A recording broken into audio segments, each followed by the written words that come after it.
नमस्कार मित्रांनो, मराठी माणूस प्रतीक. राज ठाकरेंचं असं झालं ना की यांचं काही कळतच नाही. म्हणजे नक्की काय करतायत, काय नाही करत, अशी अनेक प्रश्न अनेक जण मला विचारतात की तुमच्या साहेबांचं नक्की चाललंय काय, मला काही समजत नाही आहे. निश्चितच या सगळ्या प्रश्नांवरती, या सगळ्या गोष्टींवरती राज ठाकरेंच्या खऱ्या ताकदीवरती आणि जे राज ठाकरे म्हणतात की याच्यानंतर महाराष्ट्र नवनिर्माण सेना सत्तेत असेल, हा आत्मविश्वास त्यांच्यामधून आला कुठून, या सगळ्या गोष्टींविषयी आपण सविस्तर बोलणार आहे.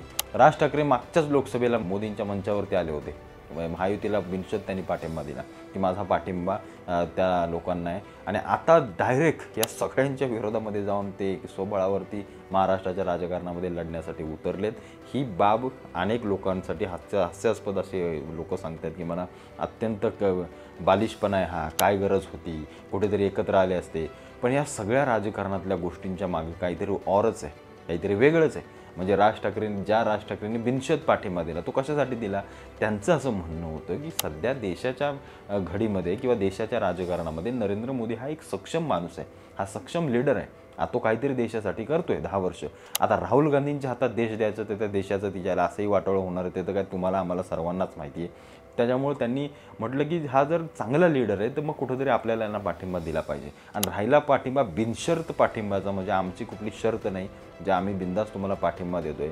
या सगळ्या गोष्टी राज ठाकरेंनी केल्या, त्याच्यामध्ये नुकसान फक्त राज ठाकरेंचंच झालं.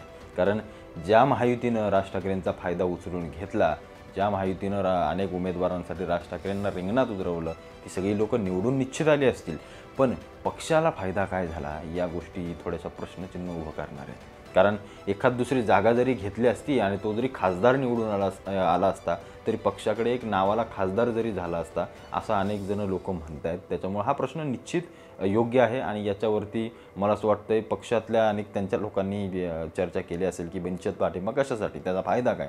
असोत, त्यांनी तो केला बिनशर्त पाठिंबा. आता ते सगळे गोष्टी असताना अगदी स्वबळावरचा नारा देतात. 288 जागा आम्ही लढवू म्हणणारे राज ठाकरे 288 जागांवरती एवढ्या आत्मविश्वासाने का उतरत आहेत? 288 जागांवरती का उतरत आहेत? तर त्यांची अनेक महाराष्ट्रातली जनता किंवा अनेक कानाकोपऱ्यातली सगळी लोकं म्हणतात की आमच्या इथं कधी मनसेचा उमेदवारच नसतो, तर आम्ही मतदान त्याला करायचं कोणाला? हा प्रश्न निश्चित योग्य आहे. आणि कुठे ना कुठेतरी आता 288 जागा लढवायच्या, सर्वच्या सर्व जागा लढवायच्या आणि आपल्या पक्षाची खरी ताकद महाराष्ट्रातली बघून घ्यायची, आजमावून पाहिजे, हे राज ठाकरेंच्या तर मनात नाही आहे ना. हा प्रश्न मला असं वाटतं त्यांना नक्कीच पडला असेल आणि कुठे ना कुठेतरी सर्व महाराष्ट्राच्या कानाकोपऱ्यात आपण पोहोचायचं, अशी एक त्यांची मनसुबा नक्कीच असणार आहे. पण याचा फायदा किती त्यांना होणार आहे हे पाहणं अत्यंत महत्त्वाचं आहे. कारण पक्षामध्ये एकतर नेते मोठ्या याचे नाही आहेत, म्हणजे 1-2 नेते बाळा नांदगावकर आणि अजून 1-2 जणं सोडली तर अनेक लोक ही राजकारणामध्ये नवीन आहेत. भले ते मागच्या निवडणुकांमध्ये पडले असतील, पण कुठे ना कुठेतरी आमदार होणं या सगळ्या गोष्टींमध्ये ते निश्चित नवीन आहेत.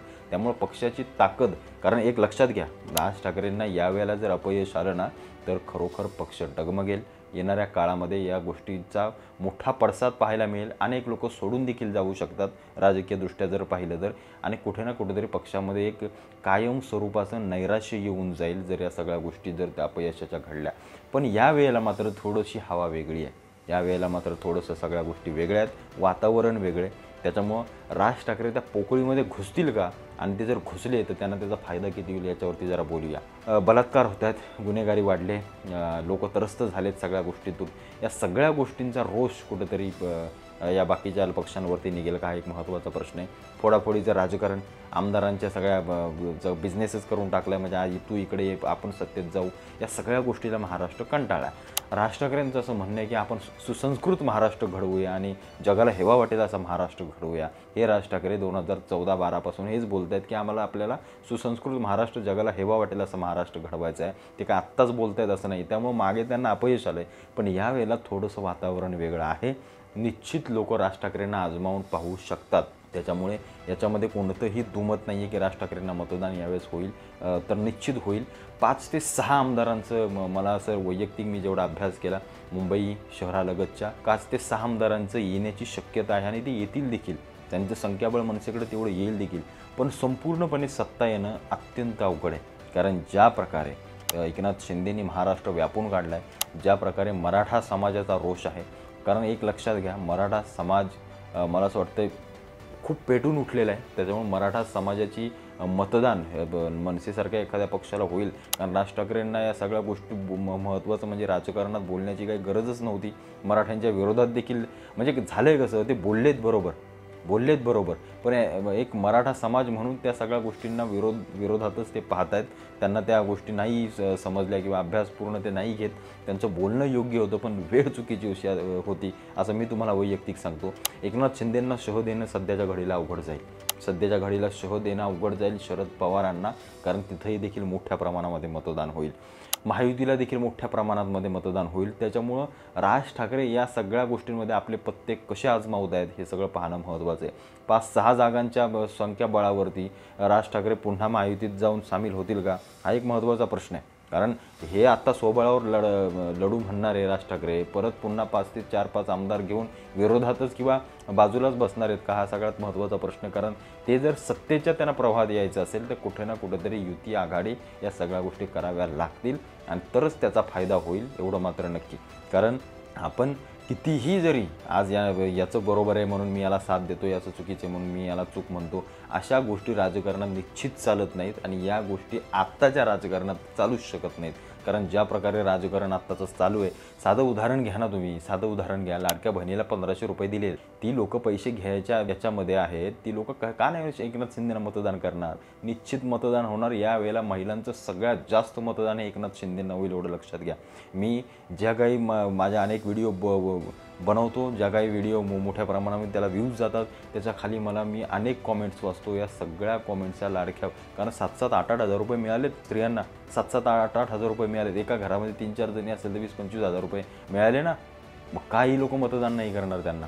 पण माझं तर वैयक्तिक मत आहे, ठीक आहे, राज ठाकरेंचा मुद्दा बरोबर आहे की 1500 देऊन नक्की आपण काय करतोय, तिजोरीवर भार वाढवतोय, पैसे वाटण्यापेक्षा चांगल्या सुविधा दिल्या पाहिजे. निश्चित या सगळ्या गोष्टी अभ्यासपूर्व पाहिल्यानंतर अगदी योग्य वाटतात.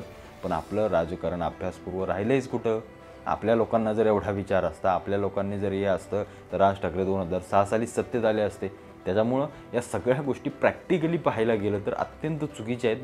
अत्यंत म्हणजे त्याचा विचारही करण्यात काही अर्थ नाही आहे. राजकारण मला असं वाटतं छत्रपती शिवाजी महाराजांसारखं असावं, जे वेळ साधून, वेळ पाहून, परिस्थिती पाहून करायचं असतं. आणि कुठे ना कुठेतरी या सगळ्या गोष्टींचा फटका राज ठाकरेंना थेट बसणार आहे. कारण परवाच्या याच्यामध्ये देखील त्यांनी लाडक्या बहिणींच्या या सगळ्या गोष्टींवरनं, त्या योजनेवरनं सरकारवर ताशेरे ओढले. इकडे एकनाथ शिंदेंची देखील हे काढली. खरं तर एकनाथ शिंदे आणि राज ठाकरेंनी एकत्र यायला पाहिजे होतं. राज ठाकरेंनी निश्चित भले 20-30 जागा मिळाल्या असत्या, 10 जागा मिळाल्या असत्या, 15 जागा मिळाल्या असत्या, पण सध्या त्यांनी राजकारणाच्या युतीच्या प्रवाहात तरी यायला पाहिजे होतं, जेणेकरून कुठे ना कुठेतरी पक्षाला एक आत्मविश्वास निर्माण झाला असता, पक्षाला एक ताकद मिळाली असती. आणि या सगळ्या गोष्टी राज ठाकरेंना मिळाल्यानंतर पक्षामध्ये एक नवीन ऊर्जा निर्माण झाली असती. पण पाहणं हे महत्त्वाचं आहे की येणाऱ्या काळामध्ये खरोखर राज ठाकरे सत्तेत येत आहेत का. जर राज ठाकरे सत्तेत आलेत तर महाराष्ट्राला एक महत्त्वाचा किंगमेकर म्हणून त्यांच्याकडे पाहिलं जाईल. आणि ज्या प्रकारे आज हवा बदलते, ज्या प्रकारे आज सगळ्या गोष्टी होत आहेत, राज ठाकरेंना मोठ्या प्रमाणामध्ये देखील मतदान होऊ शकतं. सुशिक्षित तरुण राज ठाकरेंकडे निश्चित यावेळेला वळू शकतो. आणि मला देखील असं वैयक्तिक वाटतं की राज ठाकरेंना यावेळेला संधी द्यायला काही हरकत नाही. कारण अभ्यासू माणूस आहे, तडकाफडकी निर्णय घेण्याची ताकद आहे, सक्षमता आहे महाराष्ट्राचं काहीतरी नवीन करण्याची. त्याच्यामुळे राज ठाकरेंना मुख्यमंत्री म्हणून पाहायला काही अवघड जाणार नाही. पण लोक त्यांना किती डोक्यावर घेत आहेत, लोक त्यांना, कारण एक लक्षात घ्या, तुम्ही शरद पवारांना हलक्यात घेऊ नका, तुम्ही उद्धव ठाकरेंना देखील हलक्यात घेऊ नका, इकडं तुम्ही एकनाथ शिंदे, देवेंद्र फडणवीसांना कोणालाही हलक्यात घेऊ नका. प्रत्येकाचे बांधलेले मतदारसंघ असतात, कोणी कुठेही मतदान करत नाही. कित्येक मतदारसंघ असे असतात जिथं नावावरती मतदान होतं, कुठल्या पक्षावर, चिन्हावर मतदान होत नाही. तुम्ही महाराष्ट्रातल्या ग्रामीण भागांमध्ये अनेक ठिकाणी जा, जिथं कारखाने, दूध संघ या सगळ्या गोष्टी चालतात, तिथं लोक फुटत नाहीत, मतदान फुटत नाही.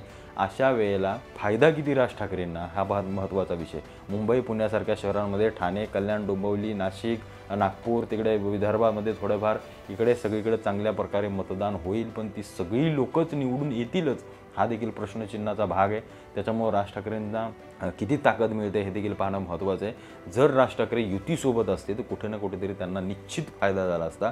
भले 20 जागा दिल्या असत्या तर 20 जागा तर 20 पण त्या कुठे ना कुठेतरी ताकदीनं निवडून आल्या असत्या. कारण भाजपाचं मतदान, एकनाथ शिंदेंचं मतदान, अजित पवारांचं मतदान, तिन्ही पक्षाचं मतदान आणि प्लस मनसेचं मतदान, असा हा सगळा गठ्ठा मतदानाचा झाला असता आणि कुठे ना कुठेतरी उमेदवारांना याचा फायदा झाला असता. पण ही बाजू देखील महत्त्वाची आहे की 288 लोक उभी करणं देखील महत्त्वाची. कारण मतदारांना जर मनसेचा उमेदवारच मिळत नसेल तर ती मतदान करणार कोणाला? त्याच्यामुळे पक्षाच्या दृष्टीने ही देखील बाजू महत्त्वाची आहे. राज ठाकरे ज्या प्रकारे राजकारणाच्या पेचात सापडलेत, म्हणून मी मगाशी म्हटलं एक तर राजकारण सुरू होईल या निवडणुकीनंतर, नाहीतर कदाचित अशी लोक म्हणतात की राज ठाकरेंचं राजकारण संपेल देखील. पण मला वाटत नाही की राज ठाकरे संपतील. राज ठाकरे महाराष्ट्राचा कणा आहेत, अत्यंत महत्त्वाचं व्यक्तिमत्व आहे, नेतृत्व आहे आणि महाराष्ट्र त्याला वाया घालवतो याची मला देखील खंत वाटते. पण राजकीयदृष्ट्या राज ठाकरेंनी थोड्या चाली चालाव्या लागतील आणि या सगळ्या गोष्टी त्यांच्यासाठी फार महत्त्वाच्या आहेत. पाहूया काय होईल. येणाऱ्या काळात ते सगळं गोष्टी सांगतीलच. पण राज ठाकरेंनी मी जसं कॅप्शनला टाकलं यांचं काही कळतच नाही, त्याच्यासाठी टाकलं की 2006 पासून या सगळ्या गोष्टी लोक म्हणतात की कधी यांना समर्थन द्या, कधी यांना पाठिंबा द्या. ते त्यांच्या वैयक्तिकदृष्ट्या ते योग्य असतील, पण जनतेला काय हवं आहे, जनतेला काय पाहिजे, या सगळ्या गोष्टीतून राज ठाकरेंना कुठं ना कुठेतरी विचार करणं अत्यंत महत्त्वाचं आहे. म्हणून मी टाकलं की यांचं काही कळतच नाही. पण आता कळायला लागलं आहे. लोक यावेळेला त्यांना नक्की डोक्यावर घेतील. पण किती मतदानामध्ये या सगळ्या गोष्टी परावर्तित होत आहेत हे पाहणं अत्यंत महत्त्वाचं आहे. तुम्हाला काय वाटतं या सगळ्या विषयाबद्दल मला आवर्जून कळवा. भेटू पुन्हा एकदा का नवीन व्हिडिओसोबत. तुर्तास धन्यवाद.